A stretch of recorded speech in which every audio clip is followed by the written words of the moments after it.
소중한 사연을 나누는 세상만사입니다. 여러분의 이야기가 누군가에게는 위로와 용기가 될 거라 믿습니다. 그럼 오늘도 함께 시작해 볼까요? 제가 며느리 방에 잠긴 창고 문을 열었을 때 그 안에서 발견한 것은 제 아들의 생명을 위협하는 증거였습니다. 그리고 그날 이후 저는 며느리와 목숨을 건 싸움을 시작하게 되었습니다. 지금부터 들려드릴 이야기는 제가 실제로 겪은 일입니다. 믿기 어려우실 수도 있지만 모두 사실입니다. 안녕하세요. 저는 올해 62살의 강호숙이라고 합니다. 이렇게 사연을 보내는 것이 처음이라 손이 많이 떨리네요. 제 이야기를 끝까지 들어주신다면 정말 감사하겠습니다.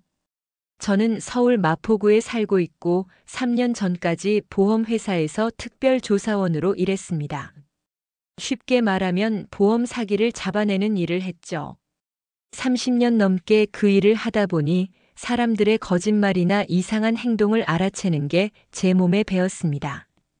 직장 동료들은 저를 독수리 눈이라고 불렀어요. 작은 거짓말도 놓치지 않는다고요. 은퇴하고 나서는 평범한 할머니로 살고 싶었습니다. 텃밭도 가꾸고 동네 복지관에서 요가도 배우고 그렇게 조용히 살려고 했어요. 하지만 제 안의 독수리 눈은 쉽게 사라지지 않았습니다. 특히 제 아들의 결혼 생활을 지켜보면서 그 능력이 다시 깨어나게 되었죠. 제 아들 이준우는 올해 39살입니다. 중소기업에서 영업팀장으로 일하는 평범한 직장인이에요. 키가 크고 성격도 온순해서 여자들한테 인기가 많았는데 이상하게도 결혼에는 관심이 없었어요. 35이 넘어서까지 혼자 지내니까 저도 속으로 많이 걱정했죠. 그러던 어느 날 준우가 갑자기 여자친구를 소개하고 싶다고 했습니다. 그때가 한 4년 전쯤이었을 거예요. 주말에 준우가 여자분을 데리고 집에 왔는데 첫인상이 정말 좋았어요. 이름은 최수진이라고 했고 준우보다 3살 연상이었습니다. 키가 165cm쯤 되고 날씬한 몸매에 긴 생머리를 가진 미인이었어요. 하얀 피부에 큰 눈, 오똑한 코. 정말 아름다운 여자였습니다. 하지만 제가 더 감탄한 건 외모가 아니라 그분의 말투와 태도였어요. 수진 씨는 강남에 있는 고급 프랜차이즈 레스토랑에서 매니저로 일한다고 했습니다. 저를 처음 만났는데도 전혀 어색해하지 않고 자연스럽게 대화를 이끌었어요. 제가 좋아하는 나물 반찬 이야기가 나오자 바로 다음 주에 직접 만들어 가져왔고 제 생일도 미리 알아내서 케이크를 사왔습니다. 아들한테 물어봤더니 자기도 어떻게 알았는지 모르겠다고 하더라고요. 그렇게 세심하고 똑 부러진 며느리감이 나타나니 저는 너무 기뻤습니다. 두 사람은 연애한 지 6개월 만에 결혼을 결심했어요. 조금 빠르다는 생각도 들었지만 둘 다 나이가 있으니 이해가 됐습니다. 결혼 준비 과정에서도 수진 씨는 완벽했어요. 예물부터 예단, 신혼집 마련까지 모든 걸 척척 해냈습니다. 수진 씨 부모님은 지방에 계신다고 해서 결혼식 날 잠깐 뵈었는데 조용하고 점잖으신 분들이었어요. 신혼집은 일산에 있는 작은 아파트였습니다. 준우 혼자서는 도저히 마련할 수 없는 집이었는데 수진 씨가 그동안 모은 돈으로 반 이상을 보탰다고 했어요. 레스토랑 매니저가 그렇게 돈을 모을 수 있나 싶었지만 수진 씨가 워낙 알뜰하고 똑똑하니까 가능했겠거니 생각했습니다. 결혼 첫 해는 정말 행복해 보였어요. 명절 때나 생일 때 보면 준우가 얼굴에 웃음이 가득했습니다. 수진 씨는 시어머니인 저한테도 정말 잘했어요. 제가 허리가 안 좋다고 하니까 바로 정형외과 예약까지 잡아주고 병원 갈 때 같이 가겠다고 했습니다. 제가 괜찮다고 했는데도 끝까지 따라와서 의사 선생님 설명까지 다 들었어요. 그때는 그게 효심이라고 생각했습니다. 결혼하고 1년쯤 지나서 수진 씨가 임신을 했어요. 저는 정말 기뻐서 어쩔 줄 몰랐습니다. 늦둥이 손주잖아요. 임신 기간 동안 제가 수진 씨한테 정말 잘해줬어요. 일주일에 한 번씩 집에 가서 미역국도 끓여주고 태교에 좋다는 음악도 사다 줬습니다. 수진 씨는 항상 고맙다고 하면서도 저한테 부담 주지 말라고 했어요. 그게 또 기특했죠. 손주 지우가 태어났을 때가 지금으로부터 2년 반 전입니다. 건강한 남자아이였어요. 제가 산후조리원에 매일 갔는데 수진 씨는 아기를 돌보는 것도 정말 능숙했습니다. 간호사들이 칭찬할 정도였어요. 처사이인데 어떻게 저렇게 잘하나 싶었죠. 하지만 뭔가 이상한 게 느껴지기 시작한 건 그 무렵부터였습니다. 수진 씨의 모든 행동이 너무 완벽했어요. 아기 돌보는 것, 저한테 대하는 것, 집안일 하는 것, 모든 게 마치 매뉴얼대로 움직이는 것처럼 정확했습니다. 처음에는 그냥 꼼꼼한 성격이겠거니 했는데 시간이 갈수록 그 완벽함이 오히려 부자연스럽게 느껴졌어요. 특히 신경 쓰였던 게 수진 씨의 눈빛이었습니다. 저를 볼 때나 준우를 볼 때나 아기를 볼 때 그 눈빛이 미묘하게 달랐어요. 저를 볼 때는 계산하는 듯한 눈빛, 준우를 볼 때는 관찰하는 듯한 눈빛, 아기를 볼 때는 어떻게 표현해야 할까요? 도구를 보는 듯한 차가운 눈빛이었습니다. 물론 이건 제 느낌이었고 다른 사람들은 전혀 눈치채지 못했어요. 지우가 돌을 지나면서부터 제 의심은 더 커졌습니다. 어느 날 제가 지우를 보러 갔는데 아이가 이상한 놀이를 하고 있었어요. 장난감 전화기를 들고 혼자 중얼거리는 건데 들어보니 이런 내용이었습니다. 할머니, 저 손주 지우예요. 할머니 요즘 어디 아프세요? 우리 엄마가 할머니한테 좋은 약 소개해 드릴 수 있대요. 처음에는 그냥 역할놀이려니 했어요. 하지만 그 말투가 너무 또박또박하고 연습된 것 같았습니다. 게다가 같은 말을 계속 반복하더라고요. 제가 수진 씨한테 물어봤더니 그냥 아이가 전화놀이를 좋아해서 가르쳐 줬다고 했어요. 별일 아닌 듯이 웃으면서요. 그리고 며칠 후 제가 저녁에 지우를 재우러 갔을 때였습니다. 지우가 잠꼬대를 하는데 그 내용이 소름 끼쳤어요. 할머니, 엄마가 시키는 대로 해야 해. 안 그러면 아빠가 힘들어져. 나는 착한 아이야. 엄마 말 잘 들어야 해. 2살짜리 아이가 할 말이 아니었습니다. 더 이상한 건 아이의 목소리였어요. 잠꼬대인데도 또박또박하고 기계적이었습니다. 마치 녹음기처럼요. 저는 그날 밤 잠을 한숨도 못 잤어요. 보험조사원 시절 사기꾼들이 아이들을 이용해서 동정심을 유발하는 수법을 수없이 봤거든요. 다음 날 아침 일찍 수진 씨 집에 갔습니다. 수진 씨는 벌써 출근 준비를 하고 있었어요. 저는 최대한 자연스럽게 물었습니다. 수진아, 요즘 지우가 전화놀이를 많이 하던데 무슨 특별한 이유라도 있니?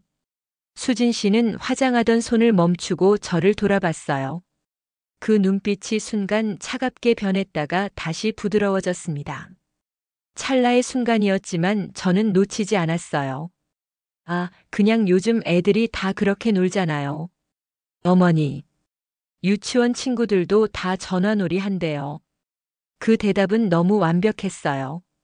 너무 완벽해서 오히려 수상했습니다. 게다가 지우는 아직 유치원도 안 가는데 유치원 친구들 이야기를 꺼내다니요. 저는 그냥 그렇구나 하고 넘어갔지만 마음속에서는 경보음이 울렸습니다. 그 무렵부터 아들 준우의 상태가 눈에 띄게 나빠지기 시작했어요. 원래 건강한 편이었는데 자꾸 피곤하다고 하고 얼굴색도 안 좋아졌습니다.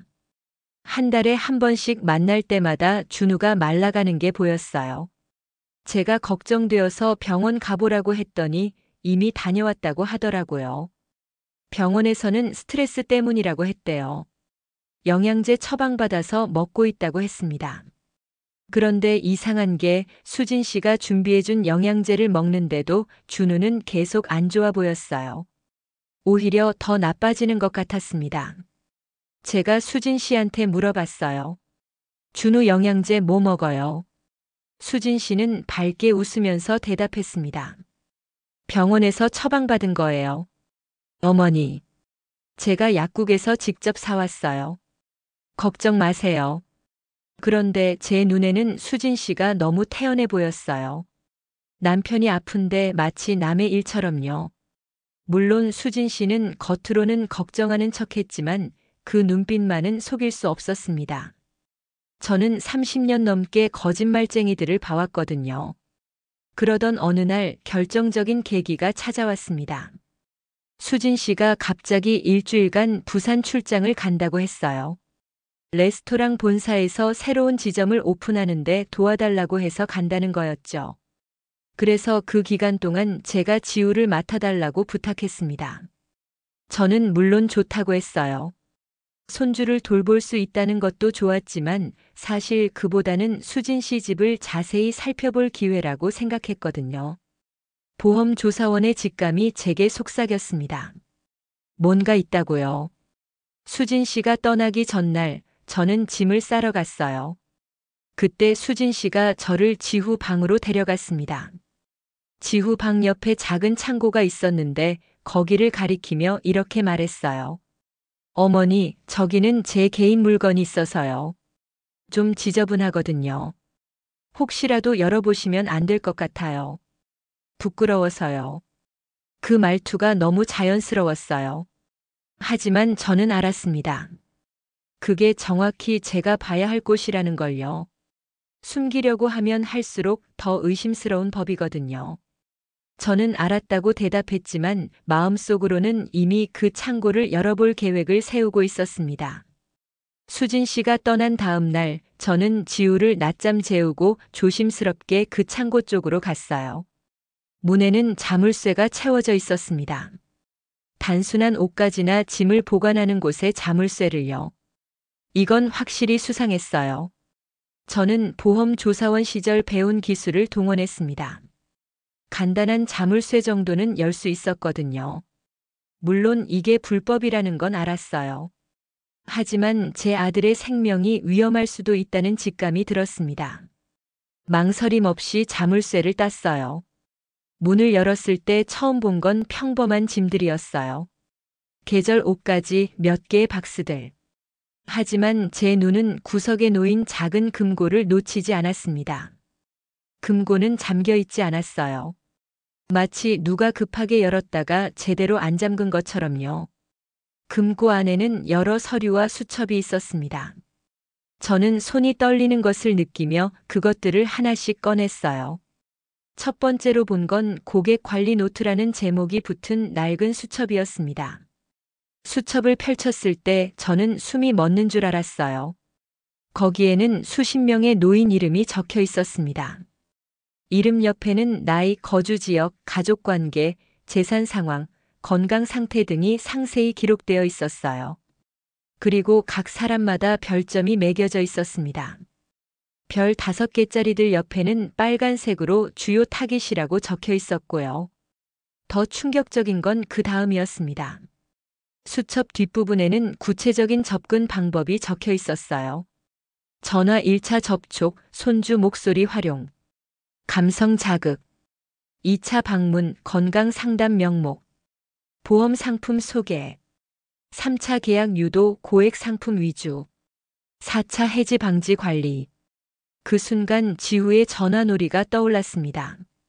그리고 잠꼬대가. 아이는 놀이를 한 게 아니었어요. 훈련을 받고 있었던 겁니다. 사기 전화를 위한 목소리 녹음을요. 제 손이 더 심하게 떨렸어요. 다음으로 꺼낸 서류는 더 끔찍했습니다. 보험 계약서 사본들이었는데 모두 고액의 생명보험이었어요. 계약자는 전부 70대 이상의 노인들이었습니다. 한 장, 2장, 10장이 넘었어요. 각 계약서마다 수진 씨의 사인이 설계사란에 적혀 있었습니다. 수진 씨가 레스토랑 매니저라고 했던 건 거짓말이었어요. 실제로는 보험 설계사였고 그것도 노인들을 타깃으로 한 사기를 벌이고 있었던 겁니다. 아니, 어쩌면 보험 설계사도 거칠애고 실제로는 조직적인 사기단의 일원일지도 몰랐어요. 하지만 더 무서운 건 그 다음에 발견한 서류였습니다. 병원 처방전이었는데 준우 이름으로 된 게 아니었어요. 환자 이름이 적힌 부분이 지워져 있었고 약 이름만 선명하게 남아 있었습니다. 저는 그 약 이름들을 보고 온몸에 소름이 돋았어요. 보험조사원 시절 의심스러운 사망 사건들을 조사하면서 이런 약들을 본 적이 있었거든요. 소량으로는 증상이 나타나지 않지만 장기간 복용하면 서서히 장기를 손상시키는 약물들이었습니다. 그리고 일반 병원 검사로는 쉽게 발견되지 않는 종류였어요. 준우가 먹고 있는 영양제. 그게 진짜 영양제가 아니었던 겁니다. 수진 씨는 남편을 서서히 독살하고 있었어요. 왜요? 당연히 보험금 때문이겠죠.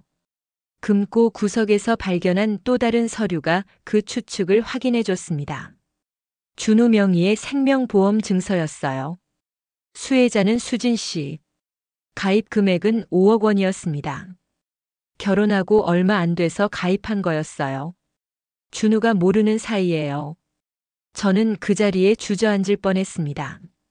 제 며느리가, 제가 그렇게 좋아했던 며느리가 제 아들을 죽이려 하고 있었다니요. 그리고 제 손주를 범죄에 이용하고 있었다니요.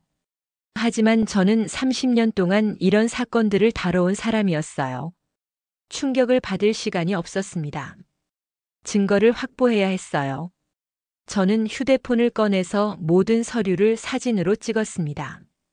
수첩의 모든 페이지, 계약서들, 처방전, 보험증서. 하나도 빠짐없이요. 그리고 금고 안더 깊은 곳을 뒤져봤어요. 거기서 작은 녹음기를 발견했습니다. 재생 버튼을 눌렀을 때 들린 건 지우의 목소리였어요. 할머니, 할머니 건강하세요. 할머니 요즘 어디 아프시다며. 우리 엄마가 좋은 약 있다고 하시는데. 아이의 목소리는 너무나 또렷하고 연습된 듯 했어요. 수십 번 반복해서 녹음한 게 분명했습니다. 제 가슴이 찢어지는 것 같았어요. 어떻게 자기 아이를 이렇게 이용할 수 있을까요? 저는 모든 증거를 확보하고 조심스럽게 창고를 원래대로 정리했습니다. 자물쇠도 다시 채웠어요. 수진 씨가 눈치채지 못하게요. 제가 무엇을 알았는지 모르게 해야 했습니다. 그래야 더 많은 증거를 모을 수 있으니까요. 그날 밤 지우를 재우고 나서 저는 모든 사진을 컴퓨터로 옮겼습니다. 그리고 백업 파일도 여러 개 만들었어요. 이메일로도 제 계정에 보내놨습니다. 이 증거들을 절대 잃어버릴 수 없었거든요. 다음 날 저는 준우에게 전화했어요. 목소리를 최대한 평온하게 유지하면서요. 준우야, 엄마가 할 말이 있는데 집에 좀 들를 수 있니? 준우는 바쁘다고 했지만 제가 중요한 일이라고 하니 저녁에 오겠다고 했어요. 저는 그 시간을 기다리며 어떻게 말을 꺼낼지 고민했습니다. 증거를 보여주면 아들이 믿을까? 아니면 오히려 저를 의심할까? 저녁 7시쯤 준우가 왔어요. 얼굴이 더 헬쑥해 보였습니다. 저는 먼저 밥을 차려줬어요. 준우가 좋아하는 김치찌개와 삼겹살이었죠. 밥을 먹는 동안 저는 준우를 관찰했습니다. 손이 조금 떨리고 있었어요. 숟가락을 드는 것도 힘들어 보였어요. 준우야, 요즘 몸이 많이 안 좋구나. 준우는 괜찮다고 그냥 일이 좀 많아서 피곤한 거라고 했어요. 하지만 저는 알았어요. 이게 단순한 피로가 아니라는 걸. 밥을 다 먹고 나서 저는 조심스럽게 물었어요. 준우야, 요즘 먹는 영양제 뭐니? 엄마가 다른 거 사다 줄까? 그랬더니 준우가 고개를 저었어요. 아니에요. 수진이가 챙겨주는 게 있어요. 병원에서 받은 거라고요. 병원에서 받은 거. 저는 속으로 한숨이 나왔어요. 준우는 아무것도 모르고 있었어요. 자기가 독살당하고 있다는 걸. 저는 결심하고 말했습니다. 준우야, 엄마가 할 말이 있어. 잘 들어줘. 그리고 모든 걸 말했어요. 제가 창고에서 발견한 것들을요. 수진 씨가 하고 있는 일들을요. 지후가 이용당하고 있다는 것을요. 그리고 준우 자신이 위험하다는 것을요. 하지만 준우의 반응은 제가 예상했던 것과 달랐어요. 아니, 어쩌면 예상했던 대로였을지도 모르죠. 준우는 제 말을 믿지 않았습니다. 어머니, 무슨 말씀을 하시는 거예요? 수진이가 그럴 리 없어요. 저는 휴대폰을 꺼내서 사진들을 보여줬어요. 하나하나 설명하면서요. 하지만 준우는 고개를 저었습니다. 이건 뭔가 오해예요. 수진이가 보험 일을 하는 건 알고 있어요. 레스토랑 일 외에 부업으로 하는 거예요. 그게 뭐가 문제예요? 부업이라고. 저는 수첩의 내용을 다시 보여줬어요. 노인들을 타깃으로 한 사기 수법이 적혀 있는걸요. 준우야, 이게 정상적인 보험 영업이니. 이건 사기야. 그랬더니 준우가 버럭 소리를 질렀습니다. 어머니는 왜 맨날 사람들을 의심하세요? 직업병도 정도가 있지. 수진이는 저한테 정말 잘해줘요. 결혼하고 제일 행복해요. 그런데 왜 자꾸 수진이를 나쁜 사람으로 만들려고 하세요? 저는 당황했어요. 준우의 반응이 너무 격렬했거든요. 마치 세뇌당한 사람처럼요. 준우야, 진정해. 엄마는 내가 걱정돼서 그래. 이 약 처방전 좀 봐. 내가 먹는 영양제가. 말을 끝내기도 전에 준우가 제 손에서 휴대폰을 빼앗았어요. 그만하세요. 제발. 어머니가 수진이를 싫어하시는 건 처음부터 알았어요. 완벽한 며느리를 바라시니까. 수진이가 조금만 부족해 보이면 참지 못하시잖아요. 저는 할 말을 잃었습니다. 완전히 반대였어요. 저는 수진 씨가 너무 완벽해서 의심한 거였는데 준우는 제가 수진 씨가 부족하다고 생각한다고 오해하고 있었어요. 준우야, 그게 아니야. 준우는 제 말을 끊었습니다. 어머니, 이제 그만하세요. 수진이는 제 아내고 지후 엄마예요. 어머니가 무슨 증거라는 걸 가지고 계시든 저는 믿지 않아요. 수진이를 믿어요. 그리고 준우는 나가버렸어요. 현관문이 쾅 닫히는 소리가 너무 컸습니다. 저는 그 자리에 멍하니 서 있었어요. 제 아들이 저를 믿지 않았습니다. 30년 넘게 사기꾼들을 잡아온 제 말을요. 대신 결혼한 지 겨우 3년 된 여자를 믿었어요. 아니, 사랑이 사람을 눈멀게 하는 건지 아니면 정말로 수진 씨가 준우를 완전히 장악한 건지 알 수 없었습니다. 그날 밤 저는 잠을 이루지 못했어요. 어떻게 해야 할까? 경찰에 신고해야 하나? 하지만 지금 가진 증거만으로는 부족할 수도 있었어요. 게다가 준우가 협조하지 않으면 수사가 제대로 진행되지 않을 수도 있었죠. 다음 날 아침 저는 옛 직장 동료에게 전화했습니다. 지금은 보험회사 본사에서 일하는 김 과장이었어요. 제가 상황을 설명하니 김 과장도 심각하다고 했습니다. 호숙 씨, 이거 조직적인 범죄 같은데요. 혼자 처리하시면 위험해요. 경찰에 신고하는 게 맞아요. 하지만 저는 망설였어요. 준우가 저를 원망할 게 뻔했거든요. 그리고 무엇보다 지우가 걱정됐습니다. 이 모든 게 밝혀지면 아이는 어떻게 될까요? 김 과장이 말했어요. 일단 더 확실한 증거를 모으세요. 특히 독극물 관련해서요. 준우 씨가 먹는 약을 구해서 검사를 의뢰하면 바로 밝혀질 거예요. 그래, 그거였어요. 준우가 먹는 약을 확보해야 했습니다. 저는 계획을 세웠어요. 사흘 후 수진 씨가 부산에서 돌아왔습니다. 저는 평소처럼 행동했어요. 아무것도 모르는 척. 수진 씨도 평소처럼 밝게 웃으며 제게 인사했습니다. 어머니, 그동안 지후 봐주셔서 감사해요. 힘드셨죠? 저도 웃으며 대답했어요. 아니야. 손주 보는 게 무슨 일이니? 언제든지 맡겨. 수진 씨는 제 표정을 살폈어요. 뭔가 이상한 걸 눈치챘는지 궁금했던 것 같아요. 하지만 저는 30년 동안 거짓말쟁이들과 대면한 사람이었습니다. 제 표정 관리는 완벽했어요. 그날 저녁 저는 준우 집에 저녁을 해주러 간다고 했어요. 수진 씨는 고맙다고 하면서도 조금 경계하는 눈치였습니다. 준우가 제 말을 수진 씨에게 전했을지도 몰랐어요. 저녁을 만들면서 저는 주방을 샅샅이 관찰했습니다. 그리고 찬장 위에서 발견했어요. 준우가 먹는다는 영양제통을요. 저는 재빨리 몇 알을 빼서 호주머니에 넣었습니다. 수진 씨가 눈치채지 못하게요. 집에 돌아와서 저는 그 알약들을 봉지에 담았어요.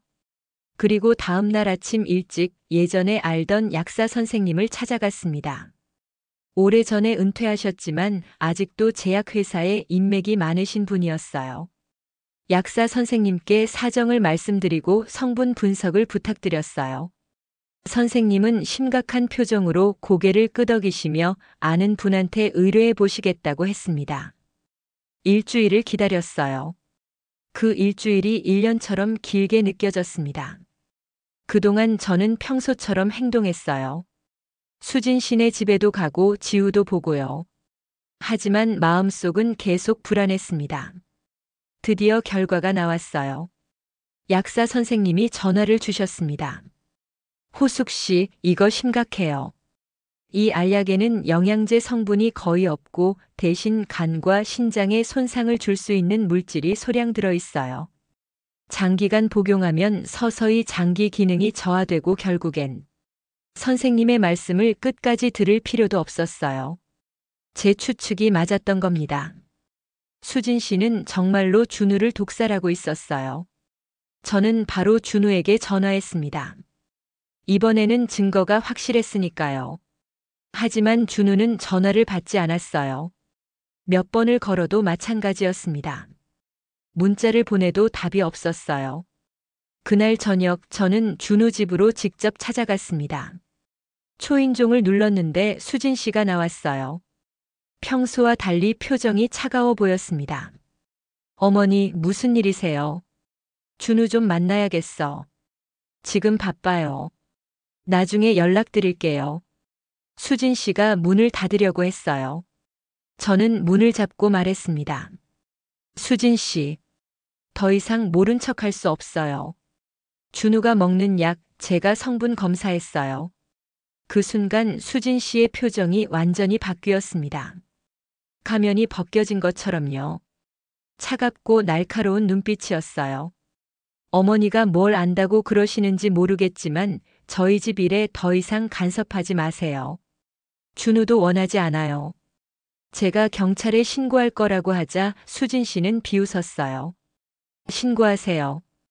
어머니가 무슨 증거를 가지고 계신지 모르겠지만 준우는 제 편이에요. 남편이 아내를 고소하게 할 수 있겠어요. 그리고 문을 쾅 닫아버렸습니다. 저는 그 앞에서 한참을 서 있었어요. 무력감이 밀려왔습니다. 수진 씨 말이 맞았어요. 준우가 협조하지 않으면 경찰도 어쩔 수 없을지 모르죠. 집으로 돌아오는 길에 저는 생각했어요. 어떻게 하면 준우를 구할 수 있을까? 어떻게 하면 수진 씨의 범죄를 막을 수 있을까? 그때 문득 떠올랐어요. 수첩에 적혀 있던 노인들의 이름이요. 특히 별 5개였던 이순덕 여사. 제가 그분을 먼저 찾아가면 어떨까요? 수진 씨가 다음 타깃으로 노리고 있을 이순덕 여사를 미리 만나서 경고하면요. 저는 수첩 사진에서 이순덕 여사의 정보를 찾았어요. 강남에 사시고 혼자 사신다고 적혀 있었습니다. 전화번호도 있었어요. 저는 다음 날 아침 일찍 전화를 걸었습니다. 여보세요. 이순덕 여사님이신가요? 네. 누구세요? 저는 제 신분을 밝혔어요.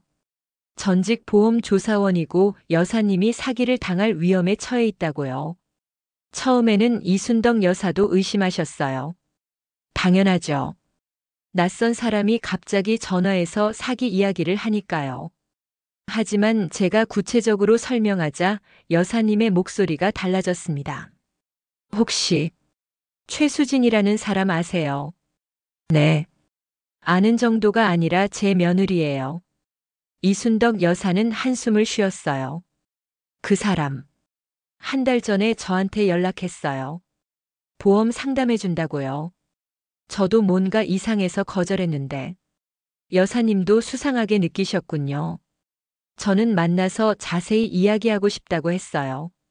이순덕 여사는 흔쾌히 승낙하셨습니다. 다음 날 저는 이순덕 여사 댁을 찾아갔어요. 여사님은 70대 후반이셨지만 정정하셨습니다. 커피를 내주시며 이야기를 들어주셨어요. 저는 모든 걸 말씀드렸어요. 수진 씨가 하는 일, 준우에게 버리는 짓, 지우를 이용하는 것까지요. 이순덕 여사는 점점 심각한 표정이 되셨습니다. 이런 일이, 며느리가 그런 사람이었다니 얼마나 충격이 크세요. 저는 눈물이 났어요. 처음으로 제 이야기를 진심으로 들어주는 사람을 만난 것 같았거든요. 여사님, 도와주실 수 있으세요? 제 아들을 구하고 싶어요. 이순덕 여사는 제 손을 잡아주셨어요. 당연히 도와드려야죠. 이런 나쁜 사람들을 그냥 놔두면 안 돼요. 여사님의 도움으로 저는 계획을 세웠습니다. 이순덕 여사가 수진 씨의 제안을 받아들이는 척하는 거였어요. 그리고 그 과정을 녹음하고 녹화해서 확실한 증거를 확보하는 거죠. 일주일 후 이순덕 여사가 수진 씨에게 전화했어요. 저번에 이야기하신 보험 상담 받고 싶다고요. 수진 씨는 기뻐하며 바로 방문 약속을 잡았습니다. 약속날 저는 이순덕 여사 댁 옆방에 숨어 있었어요. 녹음기와 카메라를 설치했습니다. 초인종이 울렸고 수진 씨가 들어왔어요. 처음에는 평범한 보험 상담처럼 시작됐어요. 하지만 점점 수진 씨의 본색이 드러났습니다.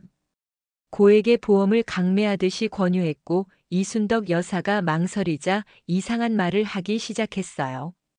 여사님 같은 분들은 요즘 위험해요. 혼자 사시잖아요. 만약 무슨 일이 생기면 누가 돌봐드릴 건데요. 이 보험이 있으면 든든하죠. 협박에 가까운 말투였어요. 저는 녹음기를 확인했어요. 잘 녹음되고 있었습니다. 그때였어요. 수진 씨가 가방에서 뭔가를 꺼냈어요. 약병이었습니다. 이것도 드실래요? 건강에 아주 좋은 영양제예요. 제가 특별히 드리는 거예요. 제 심장이 쿵쿵 뛰었어요. 저 영양제가 뭔지 알았거든요. 준우에게 먹이던 바로 그거였어요. 이순덕 여사가 제 계획대로 물었습니다. 이게 뭐예요? 해독에 좋은 약이에요. 여사님 나이면 꼭 필요하시죠? 수진 씨가 약을 권하는 순간 저는 방에서 나갔어요. 더 이상 참을 수 없었거든요. 수진 씨가 깜짝 놀라며 저를 봤어요. 그 표정에는 당황과 분노가 섞여 있었습니다. 어머니. 여기서 뭐 하세요? 내가 하는 짓을 지켜보고 있었지. 저는 녹음기를 들어보였어요. 수진 씨의 얼굴이 하얗게 질렸습니다. 이게 뭐예요? 너의 범죄 증거야. 지금까지 내가 한 말 다 녹음됐어. 그리고 이 약도 증거야. 저는 수진 씨의 손에서 약병을 빼앗았어요. 수진 씨는 저를 밀치며 도망가려고 했지만 이순덕 여사가 문을 막아섰습니다. 젊은 사람이 이렇게 나쁜 짓을 하다니. 부끄러운 줄 알아요. 수진 씨는 우리를 번갈아 보더니 갑자기 비명을 질렀어요. 도와주세요. 강도예요. 하지만 소용없었어요. 이미 저희는 경찰에 연락해둔 상태였으니까요. 10분 후 경찰이 도착했습니다.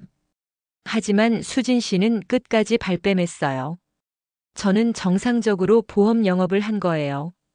이분들이 저를 함정에 빠뜨린 거죠. 경찰은 증거를 확인하고 수진 씨를 조사하겠다고 했어요. 하지만 현행범이 아니라 바로 체포할 수는 없다고 했습니다. 수진 씨는 비웃으며 집으로 돌아갔어요. 저는 경찰서에서 모든 증거를 제출했습니다. 사진들, 녹음 파일, 약 성분 분석 결과까지요. 경찰은 진지하게 받아들이겠다고 했지만 제 마음은 불안했어요. 그날 밤 제가 제일 두려워하던 일이 벌어졌습니다. 준우한테서 전화가 왔어요. 어머니, 어떻게 그러실 수 있어요? 수진이가 경찰한테 조사받았잖아요. 무고죄로 어머니를 고소하겠대요. 준우야, 엄마 말 좀 들어봐. 듣기 싫어요. 어머니 때문에 우리 가정이 박살나고 있어요. 이제 어머니를 부모로 생각하지 않겠어요. 그리고 전화를 끊어버렸어요. 저는 그날 밤 많이 울었습니다. 제 아들을 구하려다가 아들한테 부모도 아니라는 소리를 들었으니까요. 다음 날 더 충격적인 소식이 들려왔어요. 이순덕 여사한테서 전화가 온 거예요. 목소리가 떨리고 있었습니다. 호숙 씨, 큰일 났어요. 수진 씨가 지우를 데리고 사라졌대요. 뭐라고요? 유치원에서 데려갔는데 집에도 안 돌아오고 연락도 안 된대요. 준우 씨가 경찰에 신고했어요. 제 머릿속이 하얘졌어요. 수진 씨가 도망친 거였어요. 그것도 아이를 데리고요. 저는 바로 경찰서로 달려갔습니다. 준우도 거기 있었어요. 얼굴이 창백했습니다. 저를 보더니 소리쳤어요. 어머니 때문이에요. 어머니가 수진이를 몰아붙여서 이렇게 된 거예요. 지우가 위험해요. 저는 아무 말도 할 수 없었어요. 제 잘못이었나요? 아니에요. 수진 씨를 막으려 한 게 잘못은 아니죠. 하지만 지우가 위험해진 건 사실이었어요. 경찰은 수진 씨의 행적을 추적하기 시작했습니다. 신용카드 사용 내역을 확인하고 CCTV를 조회했어요. 그리고 몇 시간 후 인천공항 근처에서 수진 씨의 차량이 발견됐다는 연락이 왔습니다.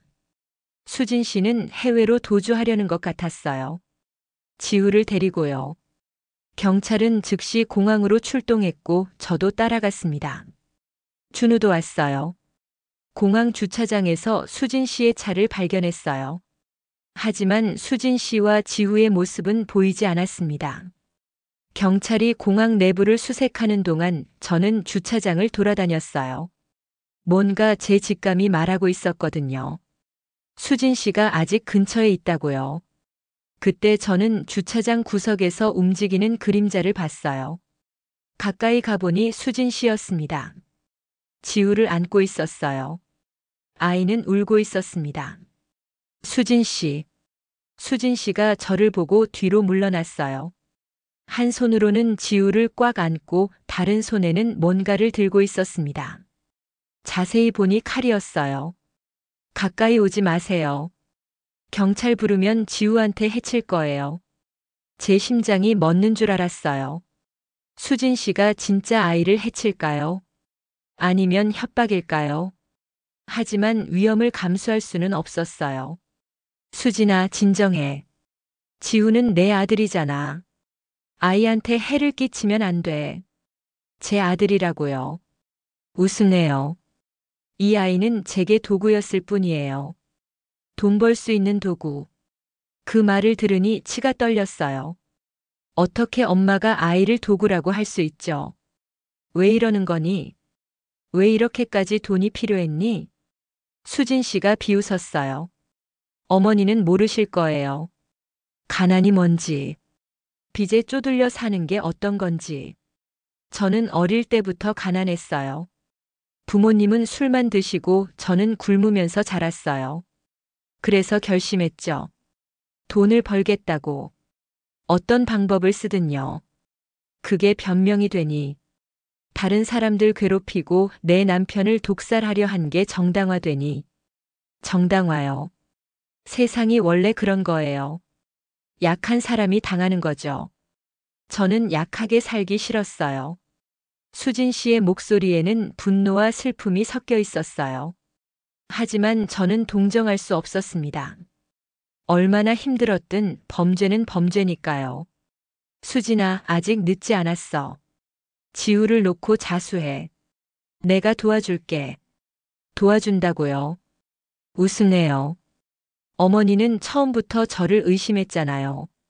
독수리 눈으로 저를 감시했어요.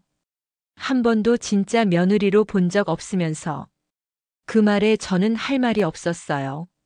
사실이었으니까요. 저는 수진 씨를 의심했어요. 처음부터요. 그때 지우가 울면서 말했어요. 엄마 무서워. 엄마 할머니한테 가고 싶어. 수진 씨가 아이를 더 세게 안았어요. 칼을 든 손이 떨리고 있었습니다. 조용히 해. 지후야. 엄마 말 들어야지.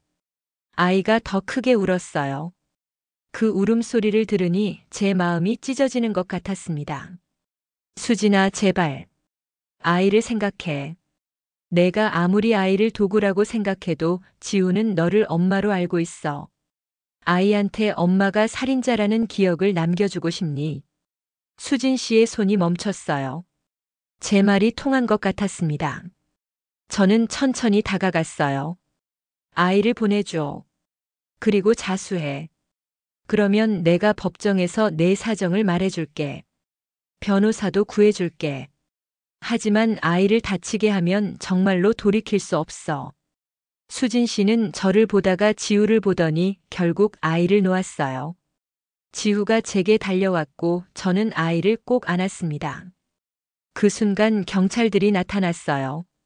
수진 씨는 도망치려 했지만 금방 제압됐습니다. 칼은 경찰이 빼앗았고요. 수진 씨는 연행되면서도 저를 노려봤어요. 그 눈빛에는 증오가 가득했습니다. 하지만 저는 피하지 않았어요. 똑바로 마주봤습니다. 준우가 달려왔어요. 지우를 제 품에서 빼앗듯이 안았습니다. 그리고 아이를 확인하더니 저를 봤어요. 처음으로 준우의 눈에 제대로 된 감정이 보였습니다. 혼란, 슬픔, 그리고 미안함. 어머니. 저는 고개를 끄덕였어요.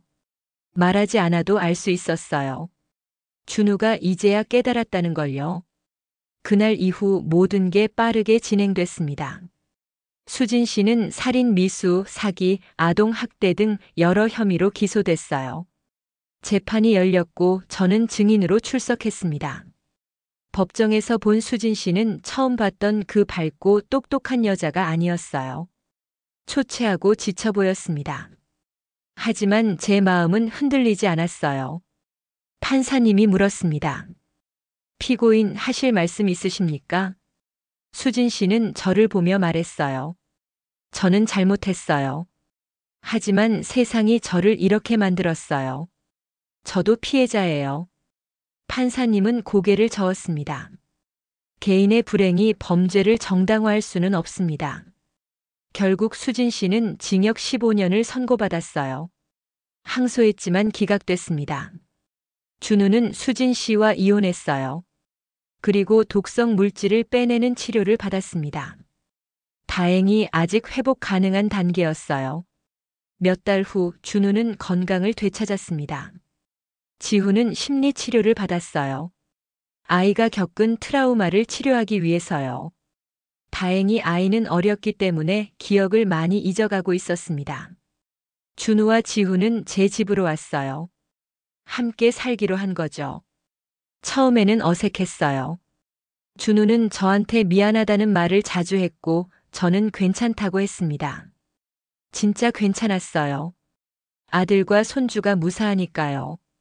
그리고 놀라운 일이 하나 더 있었어요.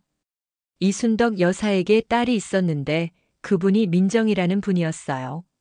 나이가 준우와 비슷했고 역시 이혼한 싱글맘이었습니다. 이순덕 여사가 준우와 민정을 소개시켜 주셨어요. 처음에는 그냥 친구로 만났는데 시간이 지나면서 두 사람이 가까워졌습니다. 비슷한 상처를 가진 사람들끼리 서로 위로가 된 것 같아요. 1년 후 준우와 민정이 결혼했어요. 조촐한 결혼식이었지만 행복했습니다. 지후도 새 엄마를 좋아했어요. 민정은 수진 씨와는 완전히 달랐어요. 따뜻하고 진심 어린 사람이었습니다. 지금은 모두 행복하게 살고 있어요. 준우는 다시 회사에서 일하고 민정은 지후와 잘 지내고 있습니다.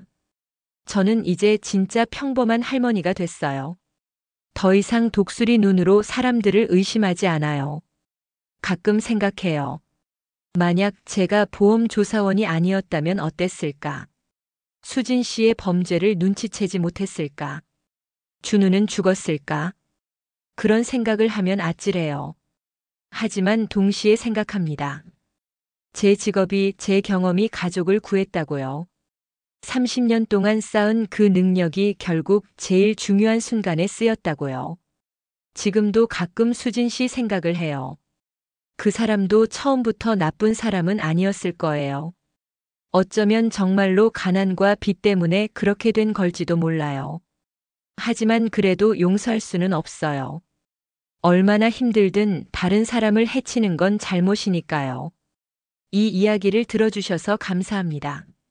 제가 이 사연을 보내는 이유는 혹시 저와 비슷한 상황에 계신 분들이 있다면 용기를 내시라고 말씀드리고 싶어서예요. 가족이 의심스러운 행동을 한다면 그냥 넘어가지 마세요. 물론 모두가 범죄자는 아니겠지만 확인하는 게 중요해요. 그리고 무엇보다 여러분의 직감을 믿으세요. 30년 보험조사원 생활로 배운 게 있다면 직감은 거의 틀리지 않는다는 거예요.